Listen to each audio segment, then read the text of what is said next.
নমস্কার, পমস জিকে এবং জিয়া ওয়ার্ল্ডে আপনাদের স্বাগত। উচ্চ প্রাথমিকে ভোগান্তির শেষ নেই নতুন শিক্ষক শিক্ষিকাদের। স্কুল শিক্ষা দপ্তরের বিভিন্ন বিভাগের সমন্বয়হীনতা চরমে, ভোগান্তিতে নতুন শিক্ষক শিক্ষিকারা। তো দেখে নিই, চলুন বিস্তারিত তথ্য এই প্রতিবেদন সম্বন্ধে।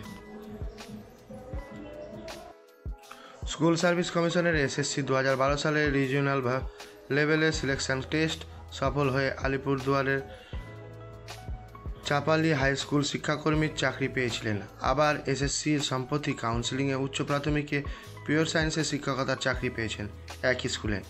ক্লার্কের চাকরিতেও লিয়েন নিয়ে তিনি শিক্ষকতায় জয়েন করেছেন। তিনিও এখন বেতন পাচ্ছেন না। বিদ্যালয়ের প্রধান শিক্ষকের উদ্যোগে জেলা বিদ্যালয় পরিদর্শক ডিআই মাধ্যমিক তার নতুন নিয়োগের অনুমোদনে বা অ্যাপ্রুভাল দিয়েছেন, কিন্তু বেতন হচ্ছে না। উত্তর 24 পরগনায় রবীন্দ্রনাথ দাস, তিনিও এসএসসির 2012 সালে পরীক্ষায় সফল হয়ে জেলার এক স্কুলে ক্লার্ক হিসাবে জয়েন করেছিলেন।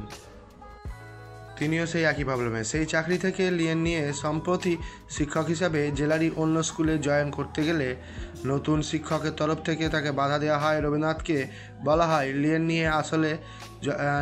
নিয়ে আসলে জয়েন করতে পারবেন না, তো পারবেন না, আগের স্কুলে ইস্তফা দিতেই হবে। রবীন্দ্রনাথের বক্তব্য, আদালতের নির্দেশে উচ্চ প্রাথমিকে এই নিয়োগ হচ্ছে, ভবিষ্যতে আবার আইনি জটিলতা হলে পূর্ব বর্ধমানের কাটোয়ায় এই স্কুলে ক্লার্ক এসএসসির আপার প্রাইমারি কাউন্সিলিংয়ের সুযোগ পেয়ে চাকরিতে ইস্তফা দিয়ে মন্তেশ্বরের এক স্কুলে বায়ো সায়েন্সের শিক্ষক হিসাবে জয়েন করেছেন, কিন্তু এখনও অ্যাপ্রুভাল হয়নি, ফলে তার বেতন দুরস্ত। মালদায় এক স্কুলে এতদিন শিক্ষাকর্মী ছিলেন প্রিয়াঙ্কা চৌধুরী, সেখান থেকে লিয়েন জেলারই এক স্কুলে শিক্ষক হিসাবে জয়েন করেছেন, কিন্তু ডিআই অফিসে তার অ্যাপ্রুভাল দেওয়া হয়নি এখনও পর্যন্ত। তবে অভিক, রবীন্দ্রনাথ এবং প্রিয়াঙ্কার কোনো ব্যতিক্রমী নয়। রাজ্য জুড়ে শয়ে শয়ে এমন শিক্ষক শিক্ষিকার নিয়োগ বিরস্ত সমস্যা। পশ্চিমবঙ্গের আপার প্রাইমারি চাকরি প্রার্থী মঞ্চের সভাপতি সুশান্ত ঘোষ বলেন, 2012 সালে স্কুলে শিক্ষক ও শিক্ষাকর্মী অ্যাপয়েন্টমেন্ট দিয়েছে স্কুল ম্যানেজিং কমিটি, তাহলে এখন কেন লিয়েন ও ইস্তফা দেওয়ার জন্য? স্কুল শিক্ষা দপ্তরের বিভিন্ন বিভাগের সমন্বয়হীনতা চরমে।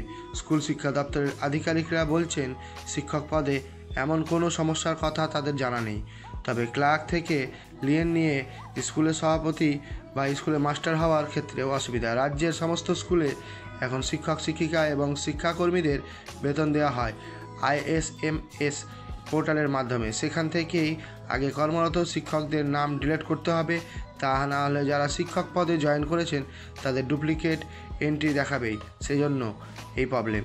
কিঙ্কর অধিকারী জানান, এই সমস্যার সত্বর সমাধানে শিক্ষাকর্মীদের IOSMS পোর্টাল ট্রান্সফার করে বেতন চালু ও সার্ভিস কন্টিনিউশনের মাধ্যমে পে প্রোটেকশন দেওয়া বিষয়ে তারা স্কুল শিক্ষা কমিশনার ও মধ্যশিক্ষা পর্ষদের কাছে দাবি জানিয়েছেন বিকাশ ভবনের কাছে।